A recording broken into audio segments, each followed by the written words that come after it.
ओम शांति। 24 सितंबर 2024। बाबा के महावाक्य। मीठे बच्चे, तुम जितना समय बाप की याद में रहेंगे उतना समय कमाई ही कमाई है। याद से ही तुम बाप के समीप आते जाएंगे। प्रश्न। जो बच्चे याद में नहीं रह सकते हैं उन्हें किस बात में लज्जा आती है? उत्तर। अपना चार्ट रखने में उन्हें लज्जा आती। समझते हैं सच लिखेंगे तो बाबा क्या कहेंगे, लेकिन बच्चों का कल्याण इसमें ही है कि सच्चा सच्चा चार्ट लिखते रहे। चार्ट लिखने में बहुत फायदे हैं। बाबा कहते, बच्चे इसमें लज्जा मत करो। ओम शांति। रूहानी बाप बैठ बच्चों को समझाते हैं। अब तुम बच्चे 15 मिनट पहले आकर यहाँ बाप की याद में बैठते हो। अब यहाँ और तो कोई काम है नहीं, बाप की याद में ही आकर बैठते हो। भक्ति मार्ग में तो बाप का परिचय है नहीं, यहाँ बाप का परिचय मिला है और बाप कहते हैं मामेकम याद करो। मैं तो सब बच्चों का बाप हूँ। बाप को याद करने से वर्षा तो ऑटोमेटिकली याद आना चाहिए। छोटे बच्चे तो नहीं होना। भल लिखते हैं हम 5 मास व 2 मास के हैं, परंतु तुम्हारी कर्मेंद्रियां तो बड़ी है। तो रूहानी बाप समझाते हैं यहाँ बाप और वर्षे की याद में बैठना है। जानते हो हम नर से नारायण बनने के पुरुषार्थ में तत्पर हैं व स्वर्ग में जाने के लिए पुरुषार्थ कर रहे हैं। तो यह बच्चों को नोट करना चाहिए। हमने यहाँ बैठे बैठे कितना समय याद किया। लिखने से बाप समझ जाएंगे। ऐसे नहीं कि बाप को मालूम पड़ता है हर एक कितना समय याद में रहते हैं। वह तो हर एक अपने चार्ट से समझ सकते हैं बाप की याद थी या बुद्धि कहाँ और तरफ चली गई। यह भी बुद्धि में है। अभी बाबा आएंगे तो यह भी याद ठहरी ना। कितना समय याद किया वह चार्ट में सच लिखेंगे। झूठ लिखने से तो और ही 100 गुना पाप चढ़ेगा और ही नुकसान हो जाएगा। इसलिए सच लिखना है। जितना याद करेंगे उतना विक्रम विनाश होंगे। और यह भी जानते हो हम नजदीक आते जाते हैं। आखिरी जब याद पूरी हो जाएगी तो हम फिर बाबा के पास चले जाएंगे। फिर कोई तो झट नई दुनिया में आकर पाठ बजाएंगे, कोई वहां ही बैठे रहेंगे। वहां कोई संकल्प तो आएगा नहीं। वह है ही मुक्ति धाम, दुख सुख से न्यारे। सुख धाम में जाने के लिए अब तुम पुरुषार्थ करते हो। जितना तुम याद करेंगे उतना विक्रम विनाश होंगे। याद का चार्ट रखने से ज्ञान की धारणा भी अच्छी होगी। चार्ट रखने में तो फायदा ही है।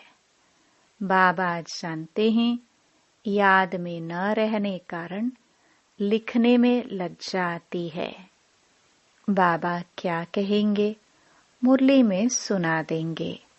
बाप कहते हैं, इसमें लज्जा की क्या बात है। दिल अंदर हर एक समझ सकते हैं, हम याद करते हैं व नहीं। कल्याणकारी बाप तो समझाते हैं, नोट करेंगे तो कल्याण होगा। जब तक बाबा आए उतना समय जो बैठे उसमें याद का चार्ट कितना रहा, फर्क देखना चाहिए। प्यारी चीज को तो बहुत याद किया जाता है। कुमार कुमारी की सगाई होती है तो दिल में एक दो की याद ठहर जाती है, फिर शादी होने से पक्की हो जाती है। बिगर देखे समझ जाते हैं हमारी सगाई हुई है। अभी तुम बच्चे जानते हो कि शिव बाबा हमारा बेहद का बाप है। भल देखा नहीं है परंतु बुद्धि से समझ सकते हो। वह बाप अगर नाम रूप से न्यारा है तो फिर पूजा किसकी करते हो, याद क्यों करते हो। नाम रूप से न्यारी बेअंत तो कोई चीज होती नहीं। जरूर चीज को देखा जाता है तब वर्णन होता है। आकाश को भी देखते हैं ना, बेअंत कह नहीं सकते। भक्ति मार्ग में भगवान को याद करते हैं, हे भगवान तो बेअंत थोड़े कहेंगे।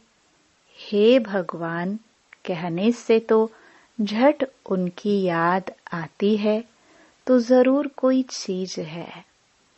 आत्मा को भी जाना जाता है, देखा नहीं जाता। सब आत्माओं का एक ही बाप होता है, उनको भी जाना जाता है।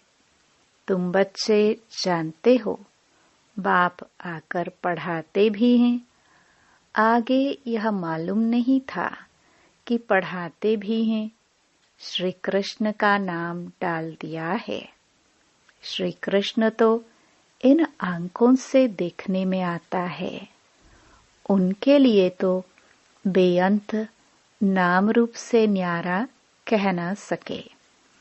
श्री कृष्ण तो कभी कहेंगे नहीं मामेकम याद करो। वह तो सम्मुख है, उनको बाबा भी नहीं कहेंगे। माताएं तो श्री कृष्ण को बच्चा समझ गोद में बिठाती हैं। जन्माष्टमी पर छोटे श्री कृष्ण को झुलाएंगे। क्या सदैव छोटा ही है? फिर रास विलास भी करते हैं तो जरूर थोड़ा बड़ा हुआ, फिर उनसे बड़ा हुआ। वह क्या हुआ, कहाँ गया, किसको भी पता नहीं। सदैव छोटा शरीर तो नहीं होगा ना। कुछ भी ख्याल नहीं करते हैं। यह पूजा आदि की रस्म चली आती है। ज्ञान तो कोई में है नहीं। दिखाते हैं श्री कृष्ण ने कंसपुरी में जन्म लिया।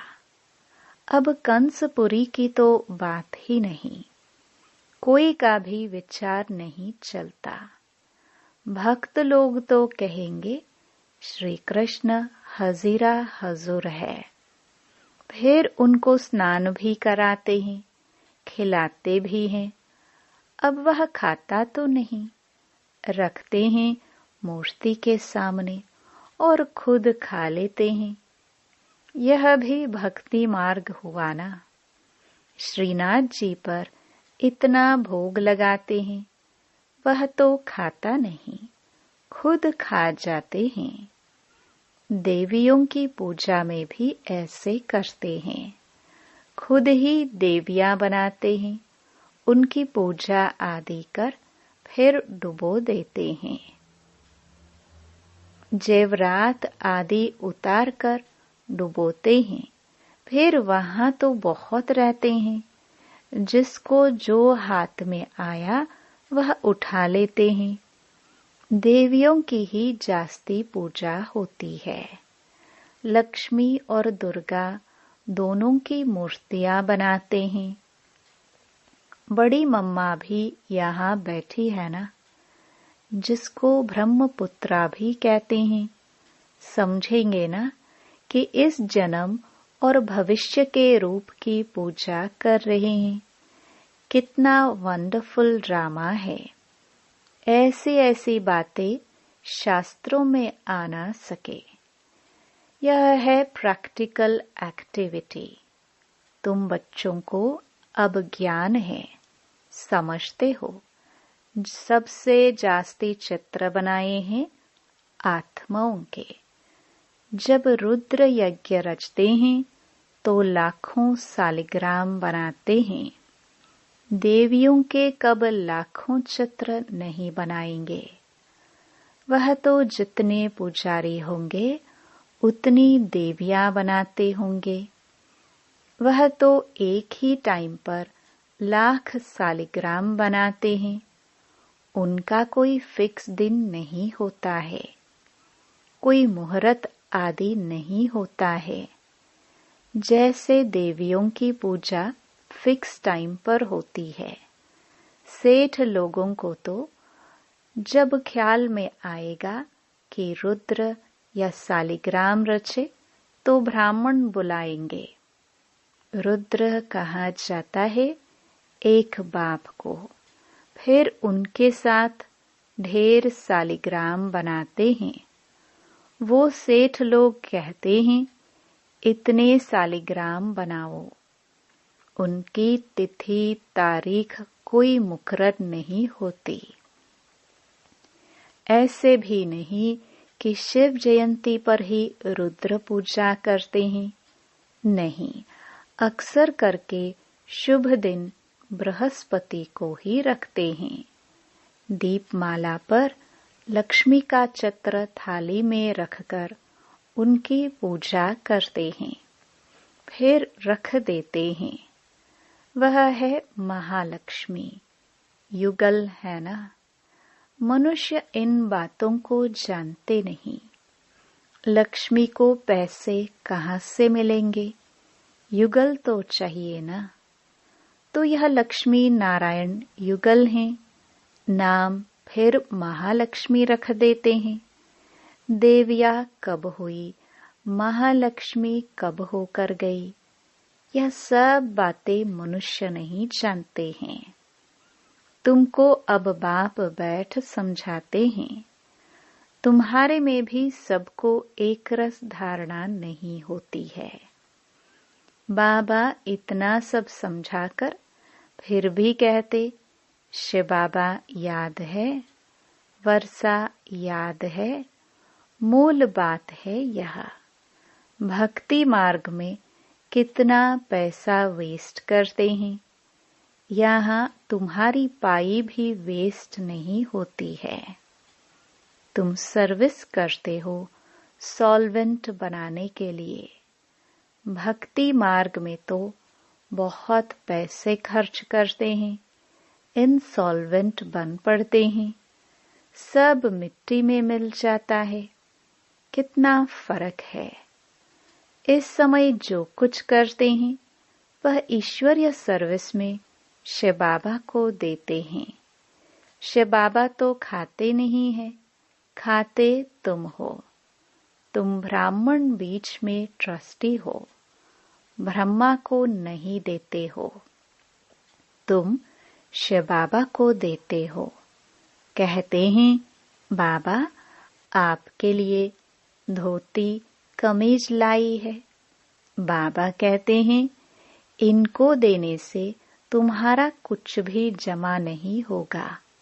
जमा वह होता है जो तुम शिव बाबा को याद कर इनको देते हो। फिर यह तो समझते हो ब्राह्मण शिव बाबा के खजाने से ही पलते हैं। बाबा से पूछने की दरकार नहीं है कि क्या भेजूं।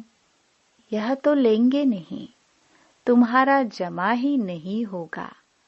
अगर ब्रह्मा को याद किया तो ब्रह्मा को तो लेना है शिव बाबा के खजाने से, तो शिव बाबा ही याद पड़ेगा। तुम्हारी चीज क्यों लेवे? बीके को देना भी रॉन्ग है। बाबा ने समझाया है, तुम कोई से भी चीज लेकर पहनेंगे तो उनकी याद आती रहेगी। कोई हल्की चीज है तो उनकी बात नहीं, अच्छी चीज तो और ही याद दिलाएगी। फलाने ने यह दिया, उनका कुछ जमा तो होता नहीं, तो घाटा पड़ाना। शिव बाबा कहते हैं, मामेकम याद करो। मुझे कपड़े आदि की दरकार नहीं, कपड़े आदि बच्चों को चाहिए। वह शिव बाबा के खजाने से पहनेंगे।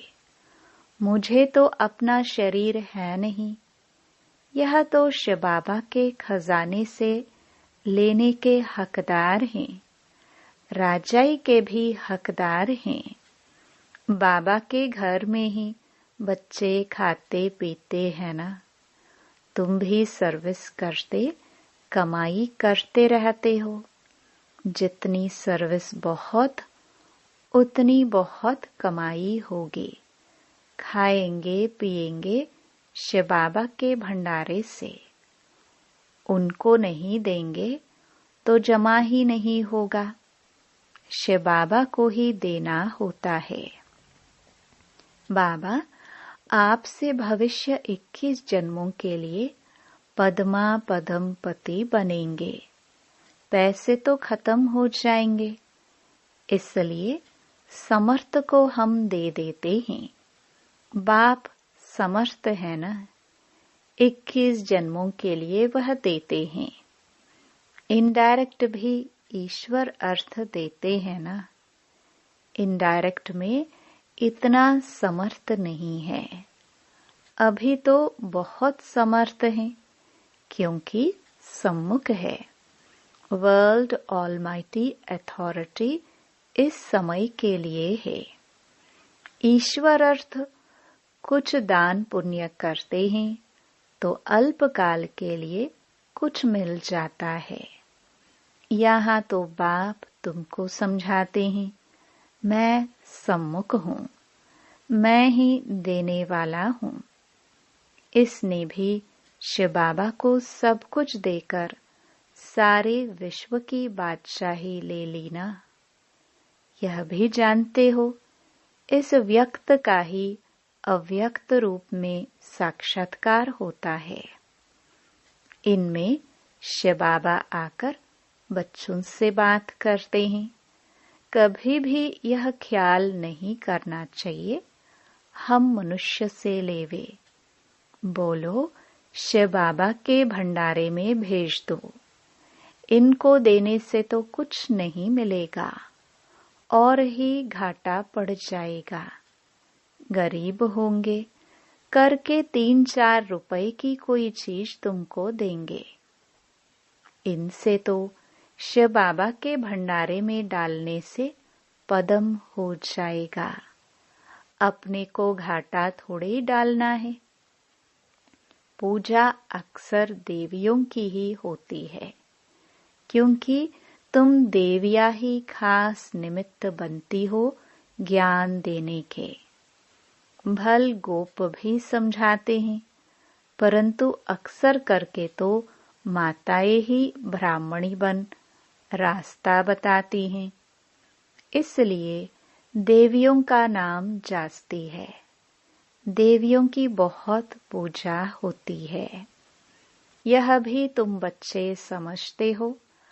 आधा कल्प हम पूज्य थे, पहले हैं फुल पूज्य, फिर सेमी पूज्य, क्योंकि 2 कला कम हो जाती है।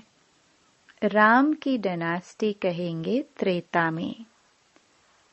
वह तो लाखों वर्ष की बात कह देते हैं, तो उनका कोई हिसाब ही नहीं हो सकता। भक्ति मार्ग वालों की बुद्धि में और तुम्हारी बुद्धि में कितना रात दिन का फर्क है। तुम हो ईश्वरीय बुद्धि, वह है रावण की बुद्धि। तुम्हारी बुद्धि में है कि यह सारा चक्र ही 5000 वर्ष का है जो फिरता रहता है। जो रात में है वह कहते हैं लाखों वर्ष, जो दिन में है वह कहते 5000 वर्ष। आधा कल्प भक्ति मार्ग में तुमने असत्य बातें सुनी हैं। सतयुग में ऐसी बातें होती ही नहीं, वहां तो वर्षा मिलता है। अब तुमको डायरेक्ट मत मिलती है। श्रीमद् भगवत गीता है ना, और कोई शास्त्र पर श्रीमद् नाम है नहीं। हर 5000 वर्ष बाद यह पुरुषोत्तम संगम युग गीता का युग आता है। लाखों वर्ष की तो बात हो नहीं सकती है। कभी भी कोई आए तो ले जाओ संगम पर। बेहद के बाप ने रचयिता अर्थात अपना और रचना का सारा परिचय दिया है। फिर भी कहते हैं अच्छा बाप को याद करो, और कुछ धारणा नहीं कर सकते हो तो अपने को आत्मा समझ बाप को याद करो। पवित्र तो बनना ही है। बाप से वर्षा लेते हो तो दैवी गुण भी धारण करने हैं। अच्छा, मीठे मीठे सिखिलदे बच्चों प्रति मात पिता बाप दादा का याद प्यार और गुड मॉर्निंग। रूहानी बाप की रूहानी बच्चों को नमस्ते। धारणा के लिए मुख्य सार। पहला, 21 जन्मों के लिए पद्मों की कमाई जमा करने के लिए डायरेक्ट ईश्वरीय सेवा में सब कुछ सफल करना है। ट्रस्टी बन शिव बाबा के नाम पर सेवा करनी है। दूसरा, याद में जितना समय बैठते उतना समय बुद्धि कहाँ कहाँ गई यह चेक करना है। अपना सच्चा सच्चा पोता मेल रखना है। नर से नारायण बनने के लिए बाप और वर्षे की याद में रहना है। वरदान, विस्मृति की दुनिया से निकल स्मृति स्वरूप रह, हीरो पाठ बजाने वाले विशेष आत्मा भव। यह संगम युग स्मृति का युग है और कलयुग विस्मृति का युग है। आप सब विस्मृति की दुनिया से निकल आए। जो स्मृति स्वरूप हैं वही हीरो पाठ बजाने वाली विशेष आत्मा हैं। इस समय डबल हीरो हो, एक हीरे समान वैल्यूबल बने हो, दूसरा हीरो पाठ है। तो यही दिल का गीत सदा बजता रहे कि वाह मेरा श्रेष्ठ भाग्य।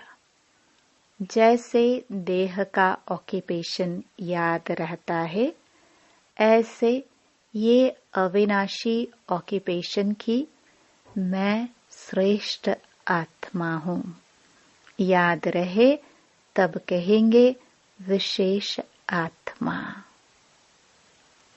स्लोगन, हिम्मत का पहला कदम आगे बढ़ाओ तो बाप की संपूर्ण